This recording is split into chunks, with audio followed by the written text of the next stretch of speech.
8, 7, 6, 5, 4, 3, 2, 1.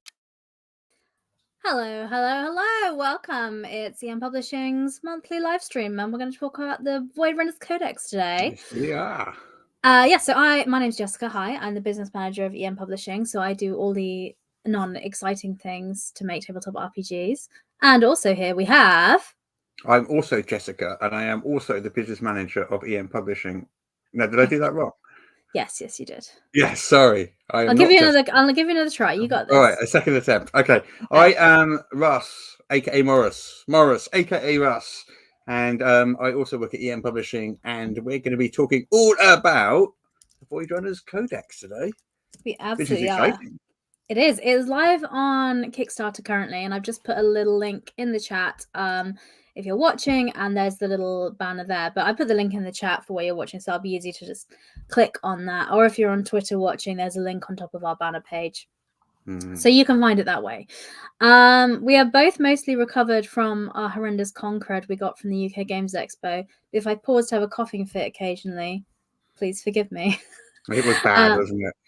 It was. It's literally, this is my first week being back full-time working, because I've been doing bits and pieces in between, but it's been rough.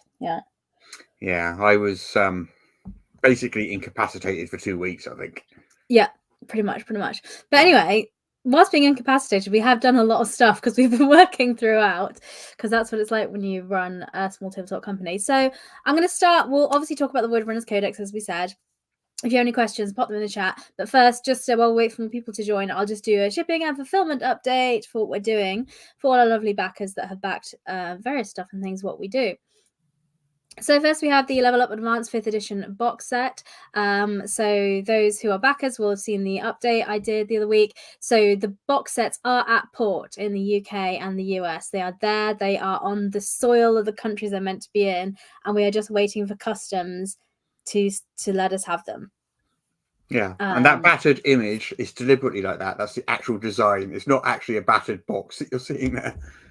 Yes, no, it is, and I have the prototype version here, so it's as part of the design, the aesthetic.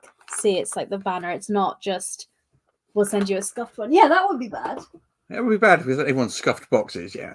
Yes, but yeah, so they'll, as soon as they arrive at the warehouses, planning on sending them out, so we're getting a quick turnaround. So we're hoping that will be at the end of June, but depending on customs, it may go out in July, but we'll keep you updated, and you'll get an individual tracking email from your local warehouse for it. So that's coming soon. Also today we sent out the I believe today we have sent out as well the Gate Pass Gazette Annual 2022s, because they're a print-on-demand book, so they will be arriving separately to the rest of your orders from the warehouse. So if the first package you get is a Gate Pass Gazette Annual 2022 on its own, don't panic, we haven't forgotten the rest, it's just they're arriving separately. Because every time we do this, I always get a couple of panic messages. They're like, I've only received one book and I ordered like 5. But they'll be coming separately, because those ones are print on demand and the rest are offset print run coming from the warehouse. They're just coming from different places. Exactly. Similar to the Gate Pass Gazette. So we have finished fulfillment in North America for that. So all North American backers should have their books. And we're looking to send out shortly to the US, Europe, and Australia. UK, Europe, and Australia, going out for those last remaining backers for those. You should have had your print-on-demand books. You'll have probably had your parcel of the Gate Pass Gazette Annual 2022 for this one now. But the 2023 offset print run will be on the way shortly to you. And then lastly, we have the Planestrider's Journal. So the backer kit closed for that last week. So thank you. I think like 95% of people have completed their surveys, which is great, because then you've told me where you live, so I can actually send you your book, which is what I need to do that. So right now we're at the stage where we're finalizing the files of the printer. And so we're going to be on schedule to get that printed in July, then start sending to warehouses and sending out in kind of August, so you're on track to get them in September as originally planned, but we'll keep you updated as we go for that process as well. But right now, we're just in this phase of tweaking manufacturing files with the printers. They're like, the CYMK mark needs to be 120% on page 63. But yes, so that is that's something our lovely layout team is doing, because Russ and I know nothing about that. But yeah, so that's kind of where we are in terms of fulfillment. We also did a quick starter for a night in the library, and that was already been fulfilled and sent out to everyone that gave me your address. So if you forgot to send me your address, send me your address and send me a message, and I'll send it out to you, your copy of that as well. But that's already been fulfilled. It doesn't work. Well, I do try really hard to make things as easy as possible for backers, but if I don't know where you all live instinctually, unfortunately. But that's kind of where we are in terms of fulfillment. So everything's kind of going along. As always, if you have any questions about anything, you can contact myself, Russ, or Zin at publishingrpg.co.uk. And if you have a question about your individual order, or contact us directly on Kickstarter via the messages. The direct messages generally better than the comments because we can miss them in the comments sometimes, and also so we can reply specifically about your address and things like that you probably wouldn't post it in a public forum. But anyway, so that's fulfillment done. Let's get into it. Should we talk about the Voidrunner's Codex? Let's do that. Maybe I have some spacey background music. How exciting. Yes. Oh yeah. Wow. Yeah. We are so high tech. Futuristic. It's almost like we live in space. I can't really hear it. I can hear it. It's quiet, but I can hear it. So it is there. Okay, there. Okay, hopefully if you're in chat and you can hear it, let me know. But it's slightly jaunty background music for space. It's called Into Space, and we are into space. So let's talk about the Voidrunner's Codex. So it's currently live on Kickstarter, as I mentioned. The link is in the chat, and you can also check it out on Kickstarter there.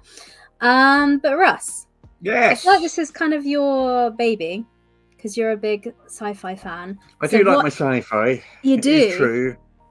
And this has been in development for 2 centuries. 3 years? Yeah. I think almost 3 years actually. This Probably, has been, a really long time. Really long time. To make it right. So, for people that aren't familiar, could you give us an overview of what the Voidrunner's Codex is? Okay, so Voidrunner's Codex is basically a boxed set, a gorgeous box set. You can see the picture of it there. Expansion for Advanced 5e and Core 5e. And what it does is it takes your traditional fantasy 5e game and it takes it into space with a whole load of new heritages and classes and psionics and rules for hacking and rules for starship combat and building starships and exploration challenges in space and all that stuff that you're going to need basically to run an entire space-based campaign, complete with 2 hardcover books, an adventure, a bunch of maps, tokens, everything all in the box, and a gorgeous GM screen, narrator screen, which is magnetic and wraps around the slipcase. Which is really, really cool. It's awesome. And it's like the most deluxe thing we've made ever. It is, yeah. So we're having fun with the manufacturers talking about this. It is, you can pick up everything separately though. So if you are interested in just like one thing, you can just get them individually as well. But you really want to get the whole lot because it's amazing and it's gorgeous. Yeah, and we've got it at a really good price as well. I managed to get it for £110 for this pledge for everything included in here, which it will not be that price when it goes to retail. We just wanted to do this as like a Kickstarter kind of thing. But we have some questions coming in already. We'll delve into more details. But the first one is kind of a 2-part question because it says, how is Voidrunner's Codex different to what I guess is its inspiration, Spelljammer? So I guess the first question is the inspiration Spelljammer? It is not. It is not. Spelljammer is fantasy ships floating around between planes in a fantasy environment. This is Star Wars and Star Trek. This is sci-fi. This isn't fantasy. It is literally a genre shift. It's a total different genre. The rules are all the same. It's the same rule set, so you can take your fantasy characters and your fantasy monsters and stuff like that and whack them on a spaceship. You can put a wizard on the spaceship, or you can land your spaceship on a fantasy world, and it all work together. But this specifically is sci-fi, not fantasy.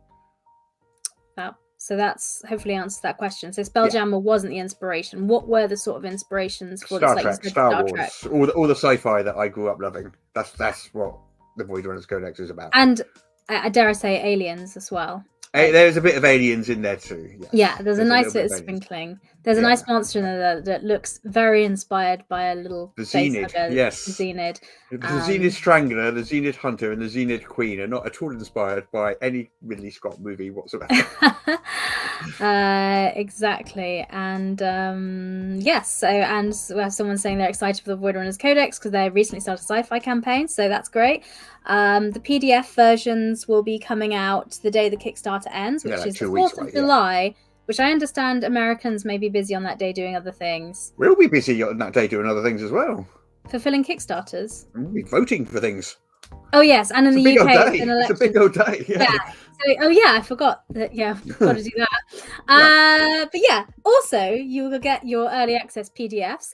So at that stage, they will still be being kind of proofread. So we'll send them out to you, so you have access to them, and then we'll be proofreading. So you'll probably get an updated PDF like a month later when we're still editing and things like that. So we generally will send out a little form in case you spot any changes or questions and things like that as well, because it's always useful having hundreds of eyes opposed to several eyes there. But yeah, thank you very much for your support. So that's kind of an overview of what it is, but let's delve into it a little bit more about what the Voidrunner's Codex is. So as we mentioned, just to give an overview, there's 3 books: tokens, maps, GM screen. So let's start with the first book, the main core book, the Voidrunner's Codex. This covers a whole load of things. So it's got origins, classes, equipment, hacking, feats, bestiary, loads of stuff. So if you have any questions watching this about it, pop it in the chat about this. But yeah, let's start talking about the different kind of character option things. So in terms of origins, we've got 8 new heritages, 19 cultures, 18 backgrounds, 3 destinies. Yeah, that's a lot. You've got a lot of stuff, as much as is in the Adventurer's Guide or a Player's Handbook, in terms of species and classes and backgrounds and all that stuff. Basically a whole new set there. So so basically heritages, we've got, like you said, 8, I think. Is it 8 heritages, loads of cultures and backgrounds, 3 new destinies to add to the, I can't remember how many there are in the Adventurer's Guide, but there's like half dozen, 10 something, I'm not sure. 3 new there, which are kind of like very Star Wars, Star Trek-y inspired. So you don't need any of the character classes or any of the species or any of the heritages from the Adventurer's Guide. Although you can use those if you want, but you don't need them. There's a complete set in this book. Amazing. So some of the cool ones I like, there's androids, which like obviously are artificial beings. So, and what I like about them is some of them look like human beings, much like us, and but then some of them look like cool robots of different sizes and things. So they're not limited to just being Blade Runner-y. But they can be if you want. And then so there's loads of them. You can do anything from R2D2 to a replicant from Blade Runner to Data from Star Trek to C-3PO. You can do any of those with that really easily. Absolutely. I also really liked the is it pronounced NATO or NATO? How would you like to pronounce it? I've never said it alive. I've only written the word. Natu. Natu. That sounds fun. N-A-A-T-O. NATO. NATO. I would say NATO, but... All right, well, you would know. You wrote a lot of it. I invented the word, admittedly. True, yes. Okay. I like these because they're scaled reptiles that they breathe like poison gas, and they change color, and they can rejuvenate like injuries and things they have. Yeah, so there's cool ones like that, as well as there's the we have the greys, which are your typical slender alien things. So there's loads of different types of stuff. So there's like, it's not just humanoid things. There's some like insectoid looking ones as well. So there's a real range of like different heritages for space and things like that as well. But of course, and then there's many cultures as well, like I mentioned before, because being in space, you could be like in Star Trek, like you mentioned, they're all of that kind of Star Trek culture and things, even though they're from very different heritages and things like that. But yeah, so loads of different options for that. So loads of character options for players to do stuff with. And then we've got classes as well. We've got 5 brand new classes, which basically replace the core classes. So we've got a Scion, which is basically a psionic using person who uses their minds to like do telepathy and blast lightning from their fingertips like the evil emperor does, and all Yeah. that sort of stuff. And And then how we've is, just to come back to the design, how is Yeah. that different from like magic and things like that? got well, the way I always, I mean, there's been like endless debates about how psionics differs from magic, and is psionics just like a different flavor of magic. So we've got a different system in there. So it doesn't use the magic system. They're not just spells called psionic powers. Yeah. But in my mind, magic is you're calling on some external power. Whereas psionics is completely in your head. Right. It's what you can do with your mind completely. So magic has like magic words and components and things like that. Whereas psionics is all completely, from within your mind. That's kind of in my head. That's how it works. Okay. But then again, we do sort of say psionics can basically be the force as well, which I suppose is an external power. I guess, depending on your faith and worldview. I guess. So you could do anything to do it from a Jedi to sort of like Mr. Spock mind melding to the Emperor going to Matilda in or to a Grey just walking around doing mental things. So there's a whole wide range there. Okay, I like one of them. There's like a memory altering one, which feels kind of a creepy power to have. Yeah, that feels very gaslight gatekeep girl boss. Do that. But yeah, so the psionics are a really cool ability. So, but what other classes we got? We got the scientist as well. We got the scientist, which is basically your mechanical type. So you can have like an expert who's kind of like Mr. Spock, who's just like really clever and does research and stuff. Then you got an engineer who basically is able to fix things and build things.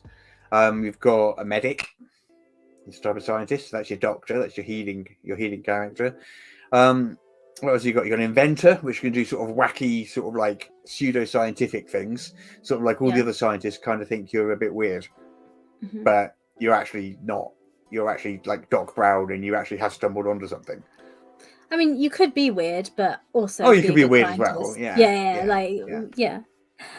Amazing. So there's a whole bunch of different scientists there. Yeah, and there's like the medic as well, and the hacker. We'll come back to hacking. And the hacker, the hacker's. We'll come back to hacking in a bit, maybe, to talk about that, because that's like almost a whole thing in itself. But yeah, then we got Scout, Cyanite, and Trooper. What do we got there? What are those? Well, Cyanite is basically your psionic wielding fighting type. So we've got Jedi types in the in there. We've got a sort of Inquisitor type, which we call the Auditor, which is kind of a detective, a psionic detective, really. What else have we got? We got I've totally forgotten. There's another one in there as well, and I've totally forgotten. Cyanite, there's the Soul Knife. Oh, the Soul Knife, yes. Who manifests psionic daggers and springs around, chopping people up.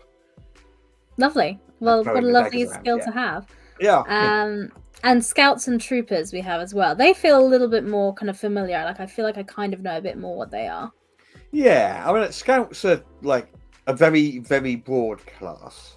And they run the gamut from like scoundrels and pirates and smugglers like Han Solo to diplomats and con artists, and it is quite a broad, basically skill focused wide range of archetypes in there. And they could be like a really good pilot as well. That's pilot is one as well. There's another scout. So it's like you have a specialist skill related to spacey things that you do. Yeah, exactly. You're a spacey job. Because we got like new combat traditions, including the Ace Starfighter combat tradition, which people who are familiar with like combat maneuvers in Level Up, we've got 3 new combat traditions, but one of them is specifically for flying starfighters. So you get your elite starfighters, and they've got these different maneuvers they can do, and it's really cool. And they can do their trench runs, and they can slam on the brakes and let people go past them, and they can do all sorts of weird stuff. It's really cool. Yeah. And lastly, we have the Trooper as well, which is the your combat weapons powerhouse. expert, Yeah. Yeah, it's fighter-esque, but a little more sort of firearm oriented. Oh yeah, like yeah, Yeah. absolutely. So amazing. But yeah, that's the kind of one I was looking at playing at the moment, because I'm playing a lot of like combat heavy characters at the moment, and I'm really enjoying it. So I quite like the idea of just playing like a gunner or a bounty hunter or something like that. That sounds really fun in that. But okay, so cool. So there's loads of origins classes. There's loads of cool sci-fi themed equipment we've got in here as well. But we talked pages and pages of equipment. Yep. Pages and pages of equipment. But I want to talk about first of all hacking, because this is a new. I think the rules are very interesting. There is a preview. There's an article you've written about it, but in brief, the flowchart, the awesome flowchart. Yes, I will share it in the comments here. Actually, I like the flowchart. The flowchart, I do think, makes it look more complicated than it actually is, though. So what is it? How does hacking work? So I'm on a spaceship and there's like a door that's I'm trying to get open, and like people are shooting at us. Like what am I doing? Okay, so basically, you know the countdown mechanic.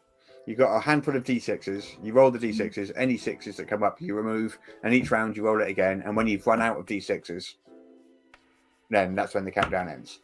It's one of my favorite mechanics in the game. It was in What's Old Is New as well, and I love that mechanic, and it really adds tension and stuff. So basically, when you start hacking something, you start a countdown ball, and you roll those each round, and at the end of that countdown is when you get locked out of the system. So you've got a certain amount of time to do everything you want to do, and you don't know how long that's going to be because it's controlled by the countdown ball. So it's, even the GM doesn't know how long it's going to be. So there's tension there, and then each round you can spend some of those dice in order to perform a hacking maneuver, and then there's like 20 odd different hacking maneuvers, like obfuscating cameras or opening doors or transferring funds or changing data or all that. Like there's 20 different things you can do. Each one costs a different amount in terms of dice, and you have to make a roll to actually do it. And you can keep on doing it until you've run out of dice in your countdown ball. And it really, really works, and it's quite tense, and it's quite cool when you've got someone who's doing that while other people are fighting off the incoming bad guys.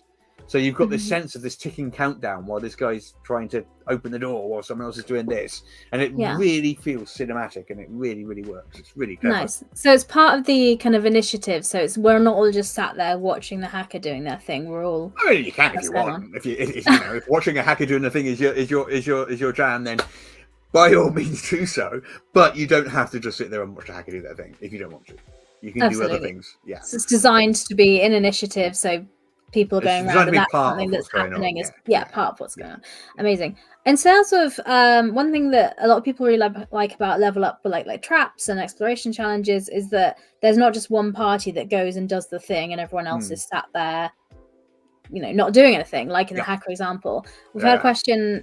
Do we have some examples about how the scientist class contributes in combat specifically, like how they would get involved in a combat as an example? So like, for example, like an engineer is quite good at doing stuff to robots and mechanical creatures. An expert is quite good at, like, when you meet a monstrosity or an aberration or something really odd, is really good at being able to determine its weaknesses and exploit those weaknesses. Like the scientist will realize, this thing is vulnerable to cold. He figured that out through the use of his scanner and other like expertise that they've got, and is able to exploit that and do extra damage to the monster. So the scientists, like in combat, and the question is about in combat specifically. Obviously, the scientist class is much broader than combat, but in combat specifically, the scientist is basically able to use knowledge and expertise, not just to buff other people, but you can do that a bit, but also to make themselves better in combat against certain types of creatures. Nice. Like they can inflict conditions on a robot, for example. Like you can sort of like blind a robot by managing to jam its sensor inputs or whatever, So you can put conditions on robots and mechanoids and things. Nice, I love that. Also, we were talking a bit about equipment, as it's called. And there's somebody in chat said they're looking forward to seeing equipment so they can just stop reflavoring longbows and blasters and firearms. Do we have any cool equipment examples we can shout out while we're here? Yeah, well, obviously we've got all the weapons and armor. That goes without saying. So you've got all your blasters, you've got your energy crossbows, you've got your laser swords, you've got your sonic guns, you've got your normal sort of like automatic weapons and things like that, and you've got your different types of armor as well, and legally distinct plasma swords. Yeah. Up to, and the armor up to including like power armor and stuff. So there's all that. But also we got, well, there's basically as much equipment there again as there is in the Adventurer's Guide. There's loads of it. So you've got clothing, you've got vehicles, you've got medicines, you've got drugs, you've got cyberware, you've got drones, you've got new toolkits. Basically every category of stuff that you can think of, there's stuff there for it. Drones are fun. Yeah, drones are fun. You can control drones and send them off. You've got like drones that can hack. You've got drones that can do reconnaissance. You've got drones that can support you in combat. And there's just loads and loads of it. Loads of equipment. Absolutely loads of it. And there's also feats, which we haven't come on to. Yeah. As long as loads of stuff. And someone was talking about vehicles. We haven't even got on to starships yet, because that's the next entire book. No, that's an entire book. That's an entire book, so we'll come to that. But there's an alien bestiary or bestiary. There is. I see there. I can see an astral whale and a cloak what's that ray. one? The cloak ray is the one I picked up because what I like about it being in space is you can have these really big, vast creatures that float around in space. And I really like the cloak ray because just to share a little bit about them. So first of all, I like them because they kind of look like stingrays, which is cool. And I like them as a creature you encounter because they're not like evil or anything. They feed on electric energy, and so they get attracted to ships to try and feed on it, which is obviously a pain for you because your ship's getting powered down as they come along. But they're just like, they're just coming along to get a snack, but it can be a real issue. So it's kind of, and do you want to attack them or do you just want to try and get them to go off and send them to go somewhere else? And I just think they were a really cool concept. So they, and like with if people are used to the Monstrous Menagerie for Level Up A5e, there's legends and lore behind them. There's encounters, signs that they're there, behavior. All of that stuff you're used to is here for this as well, for all of the creatures there. And there are also, like, as well as grand scale ones when you're in space, there's also ones that are like little xenomorph style Xenids, or whatever they're called in the book. Yeah. And one of my favorite, I like a lot of what we've done with some of the robots and stuff. So then we've got a cyber template, which basically means you can take any beast from the core rules and attach this cyber template. So you can have a cyber wolf or a cyber elephant or a cyber T-Rex or whatever, and you just got this robotic version of these beasts just wandering around, which is kind of cool. And you can just imagine like intergalactic gangsters, like with their cyber tiger by their side and things like that, which is kind of cool. Amazing. We've had someone ask, will there be a new size category in the book for creatures and ships and things? They're all Titanic. I believe the Adventurer's Guide does actually go to Titanic already, or the Menagerie. Yeah, so they're Titanic, basically. So it does have that. We also had a question about compatibility. So the Kickstarter indicates that Level Up is not needed to use this with the base D&D 5th edition. Can you elaborate? Yes. What's the question? Sorry, I can answer. So pretty much in the Voidrunner's Codex, you will need either Level Up Advanced 5th edition core rules or Dungeons and Dragons 5th edition rules, because the game is made with Level Up Advanced 5th edition, which is backwards compatible with Dungeons and Dragons 5th edition. So if this works with Level Up, by definition, it will work with D&D as well. So if you have the core D&D rules, you can get this and attach it to your D&D game. So you do not need to buy all the Level Up books. If you want to, they're available as bundles. And we also have a free tools site with all the rules on there for Level Up. Think about it like this, like a class is a class, whether you use the class with the other Level Up classes, or you use a class with the other Voidrunners classes, or you use the classes with some base D&D classes if you wanted to. I don't know. Sure why you would, but you could. It's a class that uses the 5e rules. You can look at a class, you recognize a class and its structure, what it looks like, how it works. Same with like equipment, like a blaster is, it's an equipment entry, and you're familiar with how equipment entries work, and they're they all just work straight out with 5e or with Level Up Advanced 5e. Yep. So you can use either. So Yeah. So you've got your player's handbook from D&D. You can grab this and you're ready to go. Yeah. Is the idea behind it. So hopefully that helps answer your question. Yeah. Let me know if you have any other ones. But yeah, so that's kind of all the monsters. So that's just one book we've gone through, and I'm very conscious of the time. So I'm going to move us on to the next book. We have the Star Captain's Manual, where we're looking at spaceships, and we had so much stuff. Spaceships. Originally, this was all going to be in one book, but then we had just had so much stuff we needed to break it up into other books. So we've got starships, got space exploration, and starship combat. Yep. Where do we start? So what's the deal with starships? What's the deal with starships? Okay, so this book basically, if like the Voidrunner's Codex tells you how to like run around on forest moons and fight, on space stations and shoot each other like hand to hand and all that sort of. This is when you actually take it into space and you're flying actual starships and stuff. So there's two types of ship basically. You got starfighters and capital ships. And we kind of worked it so you could do, because they're both kind of different genres in a way.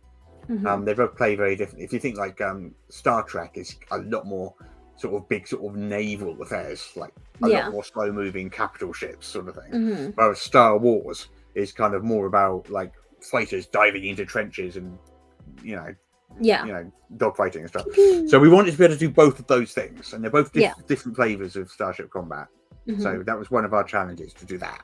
So we've done that, I'm pleased to say. So basically the two things work a little differently. And so a starship, a capital ship, is basically built up out of a number of decks. And depending on what grade your ship is, how big your ship is, that's how many decks you've got. And your decks might be a medical bay or a weapons deck or a science lab or a bridge or an engineering deck, there's like a whole bunch of different decks. And all these decks, each deck basically gives your ship different abilities and features, which if you're manning that deck during starship combat, you can access those features. So you can use your sort of like movement during starship combat to move between decks, jump into the turbo lifts or whatever transport mechanism your ship has, go to whatever deck you need to be in, and then that deck will have a number of functions that you can access and use. So that's kind of how starships work. Nice. And then starfighters, they kind of operate almost like, a good analogy is they're almost like a suit of armor. You sort of play your character flying through space surrounded by a starfighter. So you use your actions as normal. You move. You use your move action to move the starfighter. You use your normal actions to either like fire weapons, use the starfighter weapons, or do a starfighter maneuver or something. So that kind of works alongside it. So at all times, you're playing your character.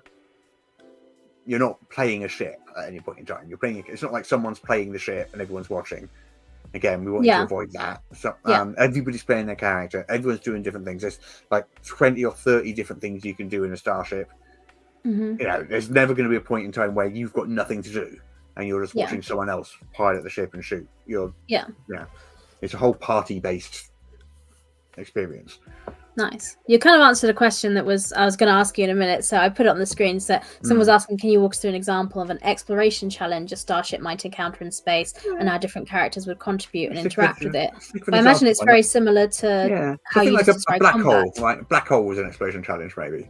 So you're caught in the gravity well of a black hole, and you're like in danger of sinking over the event horizon, and so all your void runners are all going to have to work together to get you out of this horrible situation. So maybe the engineer is trying to make sure that you've got enough power going to the engines, and maybe the science officer is sitting there scanning it and working out the correct trajectory or something, and the pilot is like making checks to try and actually do the thing to actually pilot the ship out of the black hole. So everyone's got their different things that they can do, but the way exploration challenges work is there's no set answer to any exploration challenge. We suggest some things, but basically everyone can say, right, I want to try and do this, and the narrator's going to go, oh, okay, that's going to be an engineering check, whatever. And basically generally they tend to be a group check, and what you want is half or more of the party to succeed in order to succeed in the check and escape in the black hole. It's kind of how it works. Nice. There you go. I hope that hopefully that answers the question. Yeah. But yeah, I mean, like that's a very simple experience. Yeah, like a black hole is a very simple one, but yeah. Yeah, but there's loads of different exploration challenges because one of the things in Level Up A5E tried to do is expand the exploration pillar and make the world, and in this example, the universe, like a interesting place that you can explore and see cool stuff. Yeah, So, yeah. And we got loads of exploration challenges in there as well. Loads of them. And we also got, like how in Trials and Treasures, like we've got our journey rules with different regions. Yeah. So you go through sort of like lofty mountains or countryside or endless swamps, whatever. We've got basically the same sort of thing in space. Space has regions too. So such as there's oh god, they're all got colourful names, and the actual colourful names now escape me.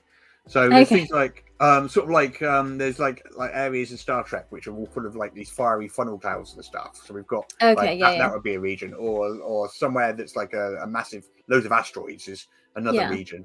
And each of those, just like in like cross country travel, each has different effects on your characters.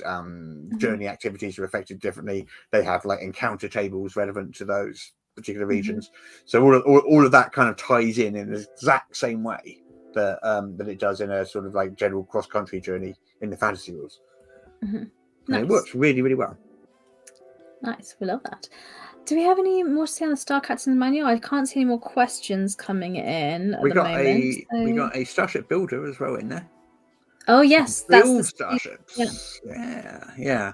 I mean, so Appendix 1 is the Starship Construction Manual, and basically that's rules for building your own starship. And basically, if you know how to build a stronghold in the core rules in the Adventurer's Guide, it's a bit like that. It's a little more complicated than the stronghold because starships do a lot more things than the castle does, but it's essentially a similar process.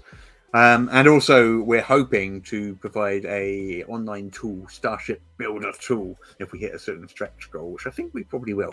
And then we'll have a Starship Builder tool, so you can build a starship in like a few seconds, just like selecting your shields, selecting your weapons, selecting what decks it's got, all that stuff. And then you build your starship. And that'll be a free online tool as well. And that's if we hit 100,000 British pounds. Yes. And we're at 74 now, and 2 weeks ago. I think we might do it. Yes. We might do it. Yeah. Hopefully. If enough people look at this and like it and click it, maybe. But yeah, so that's kind of the Star Captain's Manual, which is its own separate book. And then the third book in the collection is an adventure. Which I've been reading through a lot this week because I've been getting all the tokens ready for the VTT tokens to make sure they're all the right ones and that they'll be named nicely and everything like that. And we're finalizing and tweaking all the maps and stuff. But yeah, Escape from Death Planet is its name. So it's an introductory adventure for levels 1 to 3. And from what I understand, it's designed to kind of showcase all the different new things that the Voidrunner's Codex brings. Is that? Yeah. So it's got like a hacking sequence early on, and it's got a couple of Starfighter sequences, and so and it kind of introduces each one at a time, and sort of explains how it works within the adventure as well. Yeah. With like sidebars and saying, right, this is what you now need to do. This is a hacking scenario. This is how this works. So it's levels 1 to 3. The Imperium is coming to blow up the planet. You got to get off the planet before it does so. But the problem is you need some things for your ship. Dun. Yeah. And what's nice about the adventure is it's put into 3 parts, and after you've done the first part, you level your character. Everyone gets leveled up to level 2, and so on and so forth. So if you've got people that wanting to try it out and see if it's for them, I think this is a really nice kind of like introduction to it to give it a try. And it comes with pretty maps and tokens and stuff. Lots of maps and lots of tokens. Yeah. Speaking of lots of maps and tokens, so many box maps, set many tokens. So there's like over 30 starship deck maps, which are, as you can see on the left side of the screen, which are like layouts for different sections of the ship. So as you build different areas of your ship, you could just pick out the maps and be like, this is what it looks like. And that works as a battle map. Yeah. So they're not deck maps of ships, they're deck maps of decks on ships. And you build your ship with the decks. Yes. Basically. So so we've got 30 of them, I think. Yes. From so observation lounges to options. bridges to engineering sections to crew quarters to all sorts of stuff like labs and weapons decks and things. Which is very cool. There's a recreation deck there with a park there. I see in the middle. Of course, if you have Yeah. a very fancy ship, and Yeah. that's what you have. Yeah. So there's loads of options for that, which I think is really cool. And there's also battle maps for the adventure, obviously for the different places with the grids. And there's also starship encounter maps, so for when you're doing space battles, for example, which works with like zones and things like that. And lots of tokens. And then like over 200 tokens. So That's for a lot each of tokens as well. There's so much stuff in this game. There is so much stuff. We've done really well. Where there's a lot of stuff because what we 30 wanted maps to do, on over 200 tokens. That's a lot of stuff. it's many things. Yeah. Well, the tokens. Well, we wanted for all And a of the new lightsaber. aliens. Oh no, and we the didn't get the beasts, lightsaber in there in the end. Did no, we? there's no lightsaber included No, because no that would lightsaber. be property of the Disney Illegal. Corporation. Yeah. But then, and like I said, the GM screen, which similar to the level up one, will have reference data on the back and things. And like we say, it is magnetic, so it wraps around the box set, so it's all kind of kept together. But also, it does mean I'm gonna use notes and a magnet to stick my notes on for the specific adventure. So my initiative tracker, I'm just going to stick on with a magnet to it. So just silly things like that are fun. And because it was magnetic, it felt spacey to me.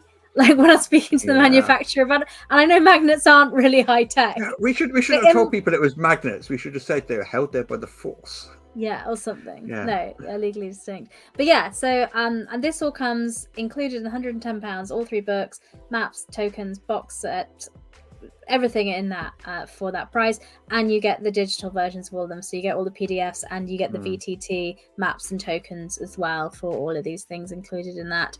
Or you can pick them up like separately, depending on what you would like.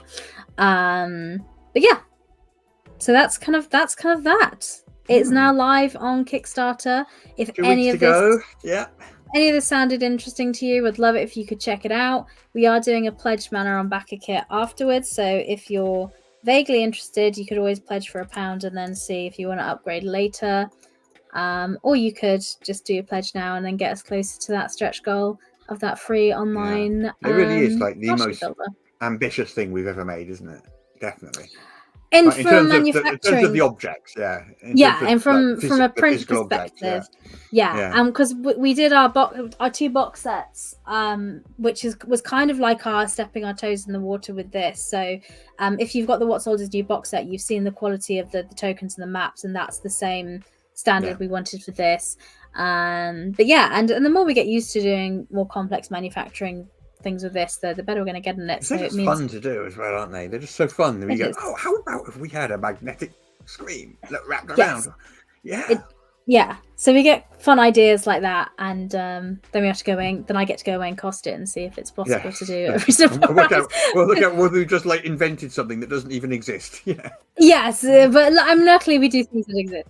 Good. Yeah, but yes, but that is the Voidrunner's Codex. So I hope that's given you some information. If you have any questions, always let us know. You can let us know in the chat or contact us. We have our admin email or just directly on Kickstarter via the messages there. So do let us know.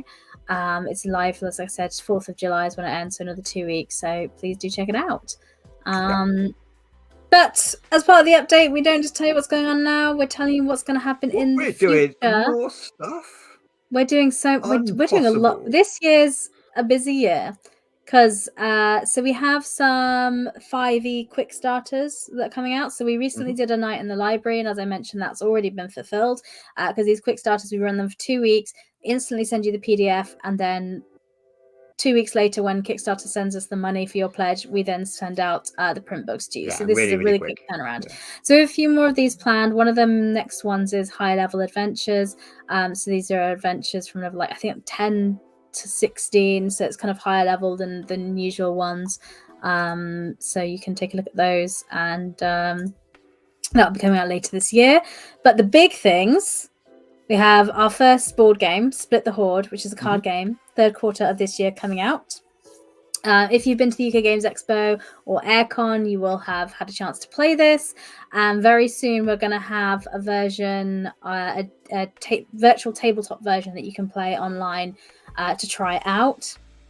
as well, which will be on our website. So I'm hoping next month that will be up and ready for you to play with, so you can like kind of try it out. But yeah, the idea is this takes like 20 minutes to play. You are adventurers who have killed the dragon. You are now negotiating, bluffing, trading the loot that you want between you to separate this big hoard of treasure. So yeah, so I really like it. It's one of those games where the mechanics are easy to pick up, but strategically there's a lot going on in terms of, because it's got set collection and I cut you pick mechanics and things. But yeah, so that is coming out in the third quarter of this year, most likely kind of August, September time. And then the Monstrous Menageries image, which has disappeared. I did have the cover in there, but it's not loaded for some reason. It's not a jet black book. So you can't see it. But yeah, the Monstrous Menagerie 2 will be coming out in around October of this year. So it has been written. The manuscript is kind of done. I think it's edited. The art is trickling in, and it goes into layout really soon.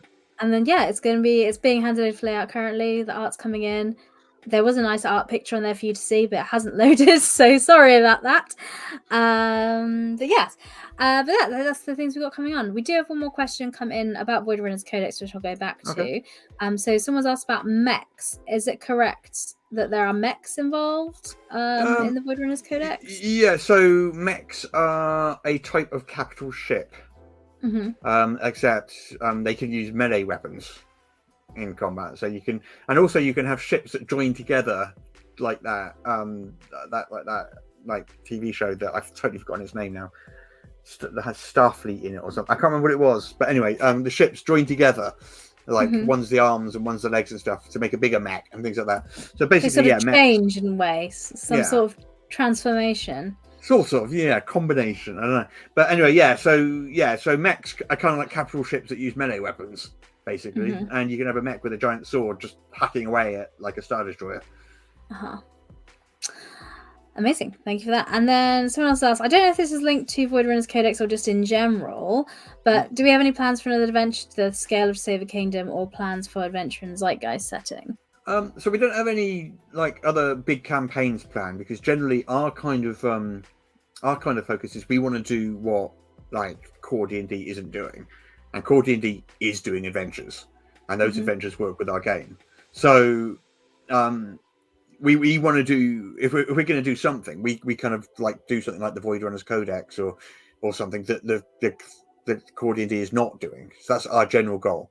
There are like adventures planned, smaller adventures planned, and you might see some of those over the next year or two, but at the moment we haven't got anything on the scale of the Save a Kingdom planned. Not to say we won't do one, but at the moment there's no, it's not currently in the pipeline. And Adventures in Zeitgeist, not specifically, but if people want to see more Zeitgeist adventures, let us know. Zeitgeist, generally, we don't get an awful lot of like feedback on. So, if people like it and they want to, I know Ryan wants to write more Zeitgeist adventures. I know he does. I think he's actually got 2 that he's written that he wants us to publish.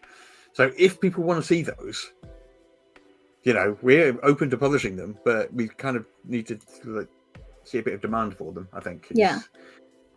We do have on the website, empublishingrpg.com, a way that you can review books and things you bought. So if you have got Zeitgeist setting guides and Save a Kingdom and you like them, go leave a review on the website, because it lets us know that you like it once more, and also lets other people see it, and creates more demand for it and things like that.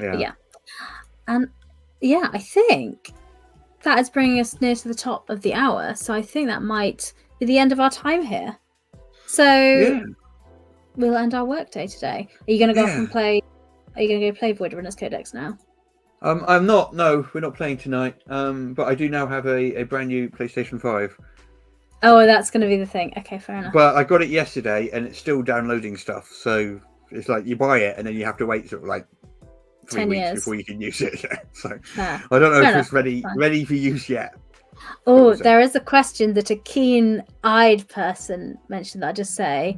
So you, Russ, hinted on Discord about an announcement about a character builder. I would do no such that thing. You would share soon.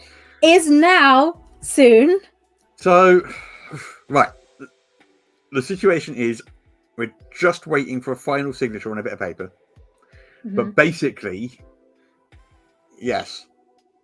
Yes. But I don't want to say anything until that's completely done. And we are waiting for ink. let's just say and I've been paper. playing around with some very, very slick looking stuff, which makes me Yes. think, hey, D&D Beyond, we can do this too.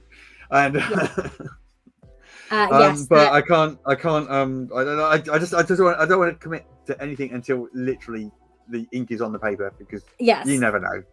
exactly. Yeah, no, we're waiting for contracts to be signed and agreed. But there is and that's big... literally within days. Like when I say soon, I mean soon. I mean, if that's literally the case, we're just waiting at that stage now. And we will post that on the original Level Up Kickstarter page, levelup5e.com news page as well. So, and on the Discord as well that you're in too. So we will post that information there for sure. And yes, that's an exciting non-answer. So yeah, I really soon want is not now, so much. but we're There's just... so much I want to say, but I just want to hold back for the moment. Okay, I'm the same as well. There's loads of excited, VTT stuff that we've I got in the know, pipeline that we don't have agreements on, and we have to wait on other people doing things with timelines. So there's loads of stuff we've announced. There may be some platforms that people have asked us about that are people we have already reached out to, spoken to, and are having discussions with, but we haven't got an agreement or a product from them yet, so we can't announce it. Yeah. A lot of the time when yes. people say, "Oh, I can't believe you haven't put it on X platform. Why haven't you spoken to these guys?" Believe me, we probably have. We have about 2 years ago. If they exist, we probably did speak to them like 2 years ago, and we're still waiting to hear. And some of them we're waiting to hear back from. Some of them have said yes, but we're doing agreements with. Some of them had said yes, but they have their pipeline of products, so they're not going to build it until years down the line. But yes, and in terms of Foundry is a kind of community project. I mean, to Save the Kingdom is an adventure, so that would be some IP stuff rather than the open game content stuff. Okay. We're going to sort that out. Yeah. But I think that's the all. I'm gonna give it a close. We're getting loads of questions coming in now, and it's at the top of the hour, and we're gonna go off. You need to go start your PlayStation, downloading things. Yeah. And I need to go walk my dog as well. I haven't had dinner yet either. I'm gonna have dinner. Yeah, me neither. Actually, let's do that. All right. Well, thank you very much, folks, for coming along and chatting with us. We hope you enjoy the Voidrunner Codex, and we'll be back next. Well, I'll be back next month. Maybe Russ won't be here. I haven't decided yet. What do you think's going to happen to me? What? I don't know. Well, next month... Russ will no longer be around. Well, next month... That's what mysteriously disappeared. Well, next month, I'm thinking of talking about Split the Horde and maybe getting a game of that going. So maybe I'll ask the designer. Yeah. Exactly. I was going to ask Mark to see if they're free and they could come on and talk about it a bit. And you can have the night off to go on the PlayStation. How's that sound? Okay. Okay, great. Well, that's all for now. Thanks very much for watching. Let's get out of here. All right. Bye. Bye-bye.